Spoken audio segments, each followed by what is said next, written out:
ইস, কি করতেছো তুমি? কেন? আমি আদর দিতেছি। আমি তোমাকে বলছি এখানে কিস দিতে। বলনি, কিন্তু আমার বউটাকে দেখলেই তো আমার আদর আদর পায়। পেলে পাবে, কিন্তু এখন একদম দুষ্টুমি করা চলবে না। তোমাকে বলছি না তুমি আমার সাথে এরকম হঠাৎ করে দুষ্টুমি করতে শুরু করবে না। এটা কি আমার দোষ? তোমার কাছে আসলেই, তোমার এরকম অবস্থায় দেখলেই আমি নিজেকে আটকে রাখতে পারি না। তোমাকে অনেক বেশি কাছে টেনে নিতে ইচ্ছে করে, আদর করতে ইচ্ছে করে। তাহলে আমি কি করব জান? দোষ নয়, কিন্তু এটা তোমার লুচুগিরি। তুমি আসলে একটা লুচু। যখন তখন আমাকে কাছে পেলেই এরকম উল্টাপাল্টা কাজ করতে শুরু করো। তোমাকে বলে বোঝাতে পারি না, সব সময় এগুলো করবে না। তারপরেও তুমি এগুলোই করতে থাকো। তোমাকে আর কত বলতে হবে বলো? সব সময় দুষ্টুমির উপর থাকো। একটু তো দুষ্টুমিটা কম করলেই পারো। ঘরে এত সুন্দর একটা বউ থাকলে দুষ্টুমিটা তো আসবেই। আমার আসবে নাকি অন্য কারো আসবে? এখন কথা না বলে চুপচাপ থাকো তো। তোমার ওইখানটা দেখতে অনেক ভালো লাগতেছে, আমাকে একটু আদর করতে দাও ওইখানে। এইখানটা মানে? তুমি কোনখানটার কথা বলতেছো? আর একদম উল্টাপাল্টা জায়গায় স্পর্শ করবে না, তাহলে কিন্তু অনেক খারাপ হয়ে যাবে। উল্টাপাল্টা জায়গা কোথায়? এই জায়গাগুলোতে আদর না করলে কোথায় করব? আর এই সব জায়গাতেই তো আদর করতে হয়। তারপরও যখন তোমাকে আদর করতে আসি তখন তুমি এই সব জায়গাগুলো দেখিয়ে দাও আর আদর দিতে বলো। আমি কোনো জায়গা দেখিয়ে দেই? আমি কোনো জায়গা দেখিয়ে দেই তোমাকে? ফাজিল পোলা, একদম উল্টাপাল্টা কথা বলে আমাকে কিন্তু ইয়ে করে দিবে না। কি করে দেই তোমাকে? কিছু করি না। আর কি হয় তোমার উল্টাপাল্টা কথা বললে? কি হয় আমাকে একটু বলো তো। তুমি জানো না, ওইসব জায়গায় স্পর্শ করলে আমি নিজেকে আটকে রাখতে পারি না। আমার মধ্যে কেমন কেমন হয়। আরে বাবা, কোনখানে? আমি তো সেটাই শুনতে চাইছি। তাহলে তুমি বলো না কেন? আমাকে বলো কেমন হয় তোমার মধ্যে। আমি সবটা ঠিক করে দিব জান। এমনিতেই তুমি যেই দুষ্টু, তার উপর আমি তোমাকে এসব বলি, তখন তোমার দুষ্টুমিটা বাড়িয়ে দাও, তাই না? আমি কি তোমাকে চিনি না মনে করেছো? তোমাকে আমি হাড়ে হাড়ে চিনি। একদম আমার কাছে এসে এরকম দুষ্টুমি করবে না, তাহলে আমার থেকে খারাপ আর কেউ হবে না। আমি তো জানতে চাই তোমার মধ্যে কেমন হয়। সেটা যদি না বলো তাহলে দুষ্টুমি করতেই থাকবো, আর বেশি বেশি দুষ্টুমি করব। স্পর্শ করব যেন আমার স্পর্শে তুমি পাগল হয়ে যাও। ফাজিল পোলা, তুমি বুঝতে পারো না এইসব জায়গায় স্পর্শ দিলে আমার মধ্যে উত্তেজনা কাজ করে।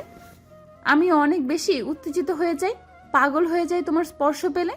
তার উপর তুমি যখন ঘাড়ে, গলায় আর আমার বুকের উপর, তারপর নাভিতে।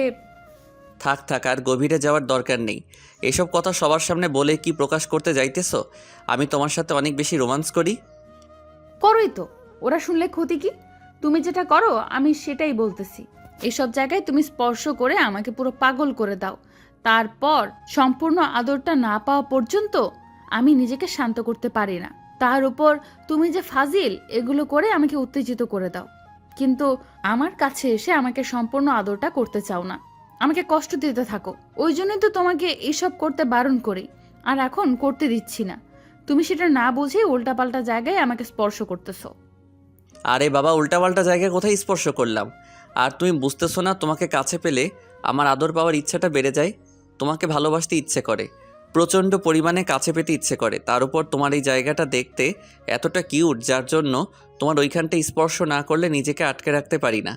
খুব বেশি ভালোবাসতে ইচ্ছে করে তোমাকে কাছে পেলে। তাই ফাজিল পোলা, ওই জায়গাটা মানে তুমি কোন জায়গাটার কথা বলতেছো? তোমাকে বলছি না এইসব উল্টাপাল্টা কথা বলবে না। সবাই কি ভাবছে বলো তো? আর পরিষ্কার করে বলো কোন জায়গার কথা বলতেছো তুমি। আরে বাবা, তোমার নাভির কথা বলতেছি। ওই জায়গাটা অনেক সুন্দর দেখতে। তোমার ওই জায়গাটা দেখে আমি বারবার ক্রাশ খাই। ওই জন্য তোমাকে এই অবস্থাতে দেখলে থাকতে পারি না। তোমার কাছে আসতেই হয়, তোমাকে আদর দিতে হয়। তুমি কি সেটা বুঝতে পারো না? তাই? আর তুমি সব সময় এই কথাটা বলো কেন? আমার নাভিটা দেখতে নাকি অনেক কিউট, আর দেখলেই তুমি আমাকে আদর না করে থাকতে পারো না। সত্যি কি সুন্দর জায়গাটা, জান? যেটা সত্যি সেটাই বলেছি। আর শুধু কিউট না, অনেক হট। ওই জায়গাটায় আদর না দিলে আমি নিজেকে আটকে রাখতে পারি না। যতক্ষণ আদর না দিব ততক্ষণ নিজেকে শান্ত রাখতে পারি না। তুমিও সেটা খুব ভালো করে জানো। আর আমি জানি তুমি আমার সামনে এসে ওইগুলো দেখাও, এই জন্যই তাতে আমি তোমাকে ওই সব জায়গাগুলোতে আদর দিয়ে দেই। লুচু পোলা, একদম মিথ্যা বলবে না। আমি তোমাকে কখনো দেখাইনি যে আমার এইসব জায়গায় আদর দাও। উল্টো তুমি ঘুরঘুর করতে থাকো, কখন আমার কোথায় আদর দিতে পারো সেই ধান্দাটা নিয়ে। আমি সবটাই জানি। তোমার মাথায় সবসময় লুচুগিরি ঘোরাঘুরি করে।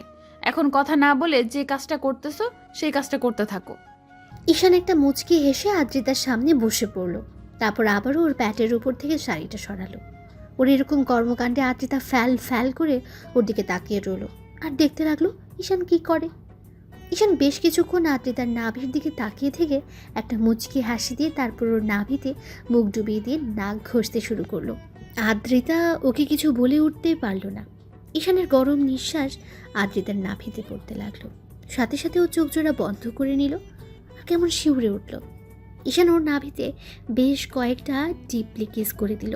সাথে সাথে আদ্রিতা ওর চুলগুলো দুই হাতে খামছে ধরল। তারপর আদ্রিতার হুটহাট করে যখন মনে হলো ওরা একটু পর বের হবে, আপু বাসায় যাবে, তখন আদ্রিতা ওকে এক ঝটকায় দূরে সরিয়ে দিল। আর ঈশান বলতে লাগলো, কি হলো বউ, তোমার কি খুব বেশি খারাপ লেগেছে? আমাকে বলো কোথায় খারাপ লেগেছে। আচ্ছা ঠিক আছে, আমি আর এমন করে স্পর্শ দিব না, অন্যভাবে আদর দিব তোমাকে। বলো আমাকে কি হয়েছে জান, ব্যথা লাগছে তোমার? ফাজিল পোলা, তোমাকে বলছি আমি এই কাজটা করতে, তোমাকে বলছি আমি শাড়ি ঠিক করে দিতে, আর তুমি হুটহাট করে আমাকে এইভাবে কাছে টেনে নিয়ে এইসব উল্টাপাল্টা কাজ করতে শুরু করেছো। আসলেই তুমি একটা লুচু। এ বাবা, তুমি তো বললে যেন আমি তোমাকে আদর করে দেই, কিন্তু তুমি সেটা মুখে না বললে আমি তো বুঝতে পেরেছি। আমি তো এটাই করতেছিলাম একটু আগে, কিন্তু তুমি এখন এমন করে বলতেছো কেন? আমি একটাবার তোমাকে বলিনি আমার নাভিতে এইখানটায় এত বেশি আদর দিয়ে দিতে, যার জন্য আমি অনেক বেশি উত্তেজিত হয়ে যাই। তোমাকে বলেছিলাম শাড়িটা ঠিক করে দিতে, তুমি সেই তখন থেকে শাড়ি ঠিক করার চেষ্টা করার ছলে আমার সাথে দুষ্টুমি করে চলেছো। আর এইভাবে দুষ্টুমি করতে থাকলে আজকে আর বাবার বাসায় যাওয়া যাবে না, তুমি তো সেটা ভালো করেই বুঝতে পারতেছো। না হলে না হবে, আমি আর তুমি সারাটা বিকেলে রোমান্স করব। তুমি তো সেটা জানো, তোমার সাথে রোমান্স করার সুযোগ পেলে আমি... এই তো কথা ঘুরিয়ে এসে এক জায়গাতেই নিয়ে গেলে তো। আমি কি জানি না মনে করেছো তোমার ধান্দাটা কি? সুযোগ পেলেই শুধু রোম্যান্স করার জন্য পাগল হয়ে যাও, তাই না? একদমই সব উল্টাপাল্টা কথা বলবে না। আমি তোমাকে বলছি না কোনো রোম্যান্স হবে না। আগে বাসায় যাব, তারপর যদি আজকে ফিরতে পারি তো ফিরবো, আর না হলে আব্বু আম্মু যদি বেশি জোরাজোরি করে ওইখানেই থাকবো। না হলে এইসব উল্টাপাল্টা কথা চিন্তা করবে না। ও রাতে তাহলে রোমান্স হবে? তোমার রুমে তো অনেক বেশি সাউন্ড প্রুফ, ওইখানে রোমান্স করলে কেউ বুঝতেই পারবে না। ফাজিল পোলা, লুচু একটা। তোমাকে শুধু শুধু আমি লুচু বলি না, তুমি আসলেই একটা লুচু। তোমাকে যে কাজটা করতে বলেছি করো, যদি রাতে সুযোগ হয় তো আদর দিব। এখন প্লিজ সোনা, দুষ্টুমি করো না। তুমি জানো এসব বললে আমি নিজেকে ঠিক রাখতে পারি না। তার উপর তুমি যেমন করে আমার নাভির দিকে ড্যাব ড্যাব করে তাকিয়ে থাকো, তার জন্য তো নিজেকে আটকে রাখতে পারি না। তাই প্লিজ এইসব কথা আর কখনো বলো না জান। এগুলো না বললে তো তোমারই ভালো লাগবে না। তারপর তুমি বলবে আমি তোমাকে ভালোবাসি না, তোমাকে আদর দেই না, তখন কি আমার খারাপ লাগবে না বলো? যদি তুমি আবদার করে বসো তাহলে কি হবে? পরেরটা পরে দেখা যাবে। তোমাকে যেটা করতে বলেছি তুমি সেটা করো। আদ্রিতার কথাতে ঈশান মনোযোগ দিয়ে শাড়ির কুচিটা ঠিক করতে লাগলো। আপনারাও ভাবছেন এখানে কি হচ্ছে, তাই তো? ঈশান আর আদ্রিতা দুজনের স্বামী স্ত্রী, সেটা হয়তো ওদের কথা দিয়ে বুঝতে পেরেছেন। আর আদ্রিতা ঈশানের আব্বুর বন্ধুর মেয়ে, আর দেখতে হ্যাপি, কিউট আর হট, যার জন্য প্রথম দেখাতেই ঈশানের ওকে ভালো লেগেছিল। আর সেটা আদ্রিতার বার্থডে পার্টিতে। তারপর ঈশান সবার সামনে ওকে প্রপোজ করে দিয়েছিল। আদ্রিতা ঈশানকে কাজে সেদিন অনেকবার অবাক হয়েছিল, কিন্তু সিন ক্রিয়েট করতে পারছিল না সবার সামনে। ঈশান ওর আব্বুর বন্ধুর ছেলে, তাই কিছু না বলে সেখান থেকে চলে যায়। আর ঈশান আদ্রিতার রিজেক্টটা সেদিন মেনে নিতে পারেনি, যার জন্য বাসায় এসে সব কিছু ভাঙচুর করতে শুরু করে দিয়েছিল। তখন আব্বু আম্মু ওকে অনেক বোঝায় আর বলে ওই মেয়ের সাথে ওর বিয়ে হবে। কিন্তু ঈশান মানতে নারাজ যে আদ্রিতা ওকে সবার সামনে অ্যাভয়েড করলো, কারণ তখন ঈশানের অনেক বেশি রাগ আর অভিমানটা ছিল, তাই এই অসম্মান মানতে পারছিল না। ঈশানের পাগলামিতে পরদিন আব্বু আম্মু আদ্রিতার আব্বু আম্মুর সাথে কথা বলে। ওরা বলে যে করেই হোক আদ্রিতাকে ওনারা ছেলের বউ হিসেবে চায়। কিন্তু আদ্রিতা যখন শুনেছিল যে ঈশান ওকে বিয়ে করতে চায় কিংবা ওদের মাঝে এমন কোনো সম্পর্ক হতে পারে, তখন অনেক বেশি রেগে গিয়েছিল। আদ্রিতা ভেবেছিল ঈশানকে ও চেনে না, জানে না, আর তাকে হঠাৎ করে বিয়ে করবে, যার জন্য আদ্রিতা বিয়েটা করতে চাইছিল না। কিন্তু ঈশান অনেক বেশি রাগী আর জেদি একটা ছেলে। আদ্রিতা যখন দ্বিতীয়বার ঈশানকে রিজেক্ট করে, তখন ঈশান ওকে জোরপূর্বক কাজে অফিসে তুলে নিয়ে যায়, আর তারপর সেখানে ভয় দেখিয়ে ওকে বিয়েটা করে নেয়। ওই ঘটনার পর আদ্রিতা কিছুদিন ঈশানকে অনেক ভয় পেত। তারপর একটা সময় ওর প্রতি ঈশানের ভালোবাসা দেখে আদ্রিতা বুঝতে পেরেছিল মানুষটা ওকে কতটা ভালোবাসে। তারপর আদ্রিতা যখনই ঈশানের প্রতি দুর্বল হয় তখন ঈশান ওকে দূরে সরিয়ে দিয়েছিল, কারণ ওকে বোঝাতে চেয়েছিল ভালোবাসার মানুষটা কষ্ট দিলে কতটা কলিজায় গিয়ে লাগে। ঈশান যখন জানতে পারে আদ্রিতা ওর প্রতি দুর্বল তখন ওকে দূরে সরিয়ে দেয়, যার জন্য আদ্রিতা মন খারাপ করে থাকতো আর অনেক কান্না করতো। ঈশান ওকে মেনে নিচ্ছিল না দেখে আদ্রিতা বাবার বাসায় চলে যায়। তারপর যখন ফিরে আসে তখন অনেক বেশি হ্যাপি ছিল, কারণ ঈশান ওকে ফিরিয়ে এনেছিল। তারপর থেকে দুজনের সম্পর্কটা এত সুন্দর চলছে। এখন দুজনকে প্রচণ্ড পরিমাণে ভালোবাসে, আর এত বেশি ভালোবাসে যার জন্য ঈশান ওর সাথে সবসময় দুষ্টুমি করতেই থাকে। আদ্রিতা জানে ঈশান ওকে কতটা ভালোবাসে। তো আজকে ঈশান শ্বশুরবাড়ি অর্থাৎ আদ্রিতাদের বাসায় ওর আব্বু আম্মুর সাথে দেখা করতে যাবে, কারণ আদ্রিতা 2 মাস যাবত ওদের বাসায় যায় না। তাই আদ্রিতাকে সকালে মন খারাপ করে থাকতে দেখে ঈশান জিজ্ঞেস করে কি হয়েছে। তখন আদ্রিতা বলে ওর বাসায় যেতে ইচ্ছে করছে। ঈশান বলে দুপুরে নিয়ে যাবে। তো দুপুরে খাওয়া দাওয়া শেষে আদ্রিতা শাড়িটা পরার চেষ্টা করছিল, কিন্তু পরতে পারছে না।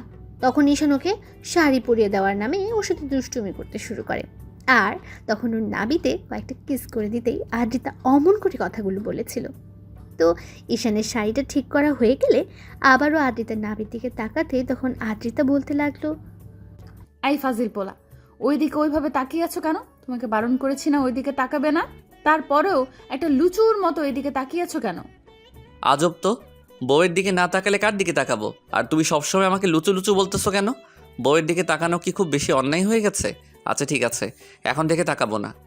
ঈশান কথাগুলো বলে চলে যেতে গেলে তখন আদ্রিতা ওর একটা হাত ধরলো। তারপর ঈশানকে নিজের দিকে ঘুরিয়ে ওকে জড়িয়ে ধরলো। ঈশান ওকে এক হাতে জড়িয়ে ধরে বলতে লাগলো, আবার কি হলো? এভাবে আটকে দিলে যে? বাবু, তুমি আমার উপর রাগ করতেছো। প্লিজ রাগ করো না। দেখো, এমন দুষ্টুমি করতে শুরু করলে সবটাই হবে, তখন আবার আমাকে গোসল করতে হবে। সেটা কি খুব ভালো হবে? আচ্ছা ঠিক আছে, যাও। বাসাতেও যদি আজকে থাকতে হয় তাহলে ওইখানেও রোম্যান্স করব, কেমন? এখন গিয়ে ভালো ছেলের মতো রেডি হয়ে আসো। আদ্রিতার কথাতে ঈশান গিয়ে ফ্রেশ হয়ে আসলো। তারপর দুজনে বেরিয়ে পড়লো। সারাটা রাস্তা আদ্রিতা ঈশানের একটা হাত জড়িয়ে ধরেছিল, আর ঈশান গাড়ি ড্রাইভ করছিল। আদ্রিতা নানান কথা বলতে লাগলো। ঘরের বাসায় এসে কিছুক্ষণ আব্বু আম্মুর সাথে কথা বলে আব্বু আম্মু ওদের ছাড়লই না, আর বাসায় ফেরা হলো না। তারপর রাতে খাওয়া দাওয়া করে রুমে আসতেই আদ্রিতা খেয়াল করলো ঈশান মন খারাপ করে বসে আছে। যদি এখন ওকে আদর না দেয় তাহলে হয়তো এমন বাচ্চাদের মতো গাল ফুলিয়ে বসে থাকবে। তখন আদ্রিতা ওকে বলতে লাগলো, বাবু, এই বাবু, শোনো না। হ্যাঁ বলো, কি হয়েছে? আমার না এখন অনেক আদর আদর পাচ্ছে। আদর দিবে আমাকে? তখন না আদর করতে চাইছিলে তুমি। চেয়েছিলাম, কিন্তু এখন মুড নেই। ডিস্টার্ব করো না, ঘুমিয়ে পড়ো। সত্যি তো? আমাকে আদর না করে তুমি ঘুমাতে পারবে? অবশ্যই পারবো। তোমার কি মনে হয় আমি তোমাকে ছাড়া ঘুমাতে পারি না? অবশ্যই পারি। এখন কথা না বাড়িয়ে ঘুমিয়ে পড়ো। কিন্তু আমার তো আদর চাই, অনেক বেশি আদর চাই। প্লিজ সোনা, দাও না আমাকে একটু আদর। আবার পরে বলবে না যে আমি দুষ্টুমি বেশি করি, লুচ্চুগিরি করি। তারপর তোমার ব্যথা লাগছে ছেড়ে দিতে বলবে না তো? আরে বাবা না, এগুলো বলবো না। তুমি প্লিজ একটু আদর করো, আর যদি না করো তাহলে কিন্তু আমি কান্না করব। ঈশান একটা মুচকি হাসি দিল। তারপর আদ্রিতার অনেকটা কাছে এগিয়ে আসলো, আর আদ্রিতা ওর দিকে ড্যাব ড্যাব করে তাকিয়ে রইল। ঈশান ওর মুখের পাশে হাত রাখলো। আদ্রিতা চোখ বন্ধ করে নিল। তখন ঈশানের খুব হাসি পাচ্ছিল ওরকম কর্মকাণ্ডে। ঈশান যতবার পাগলিটার কাছে আসে আদ্রিতা তখনই চোখ জোড়া বন্ধ করে নেয়।